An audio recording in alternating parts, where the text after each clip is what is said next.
Namaskar, Jai Shri Krishna. Commemorating text 37 and text 38 of chapter 3, Karma Yoga, the discharge of one's prescribed duty in Krishna's consciousness of Srimad Bhagavad Gita. Text 37. Shri Bhagwan Uvaca Kama Esha Krodha Esha Rajo Guna Samudbhavaha Mahashano Mahapapama Vidadhaye Namiha Vairinam.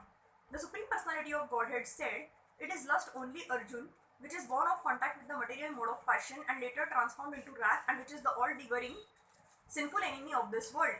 When a living entity comes in contact with the material creation, his eternal love for Krishna is transformed into lust in association with the mode of passion, or in other words, the sense of love of God becomes transformed into lust as milk in contact with sour tamarind is transformed into yogurt. Then again, when lust is unsatisfied, it turns into wrath. Wrath is transformed into illusion, and illusion continues the material existence.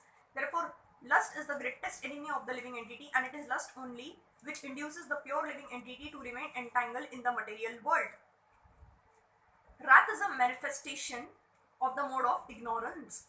These modes exhibit themselves as wrath and other corollaries. If therefore the mode of passion, instead of being degraded into the mode of ignorance, is elevated to the mode of goodness by the prescribed method of living and acting, then one can be saved from the degradation of wrath by spiritual attachment. The Supreme Personality of Godhead expanded himself into many for his ever-increasing spiritual bliss, and the living entities are parts and parcels of this spiritual bliss.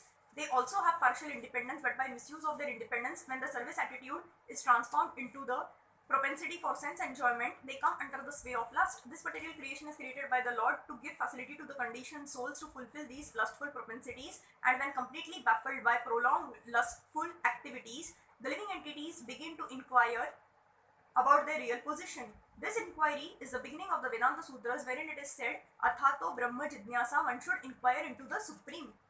And the Supreme is defined in Srimad Bhagavatam as Janmadi Asya Yato Anvayada Itaratasa Cha, or the origin of everything is the Supreme Brahman.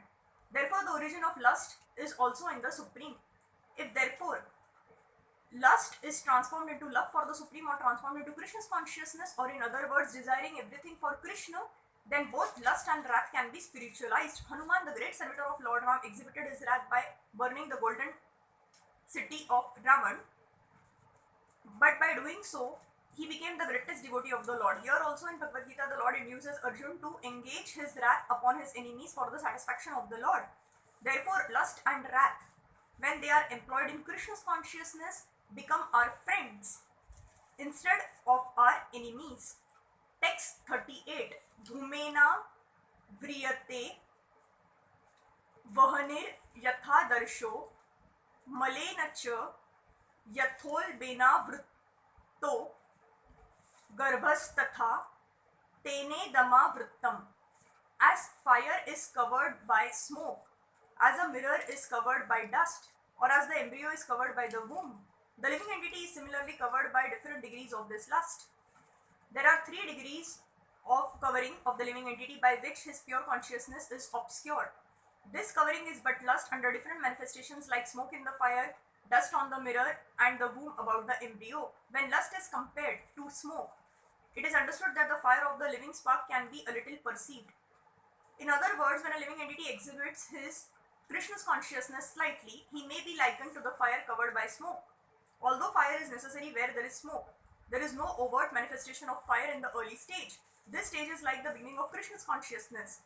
The dust on the mirror refers to a cleansing process of the mirror of the mind by so many spiritual methods. The best process is to chant the holy names of the Lord. The embryo covered by the womb is an analogy illustrating a helpless position, for the child in the womb is so helpless that he cannot even move.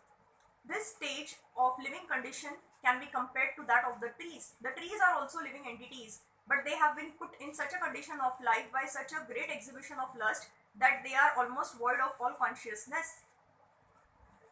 The covered mirror is compared to the birds and beasts, and the smoke-covered fire is compared to the human being.